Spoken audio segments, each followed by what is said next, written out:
তো গুড়া তাহলে সুন্দর সুন্দর সাইজ রং দিয়ে দেওয়া ও একটু হিরিটা আমার দিল গুড়া এবার হিরি হে হিরি লাল ফিরে দাঁড়াটা আর গুড়া গুড়া ও হিন্দু আসলে সেই লাল বাস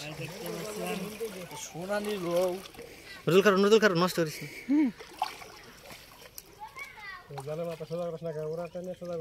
লোরা বেটা মাছটা একটু গুড়া উল্টা পাল্টা নিঙ্গুটা লাল লাল বাসা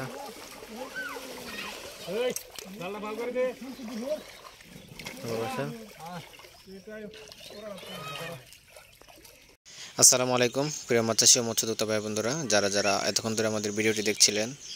তো তাদের মধ্যে কেউ যদি সোনালী রুই মাছের পোনা নিতে চান বা পোনা চাষ করতে চান পুকুরে দেওয়ার জন্য বাণিজ্যিকভাবে মাছের পোনা চাষ করতে পারবেন তারা আমাদের ভিডিও স্ক্রিনে দেওয়া নম্বরে যোগাযোগ করতে পারবেন। আমাদের এখান থেকে সোনালী রুই মাছের পোনা সহ বিভিন্ন কাপজাতীয় মাছের রেণু পোনা সারা বাংলাদেশে হোম ডেলিভারি সহ বিক্রয় করা হয়। আমাদের ঠিকানা ময়মনসিংহ ত্রিশাল।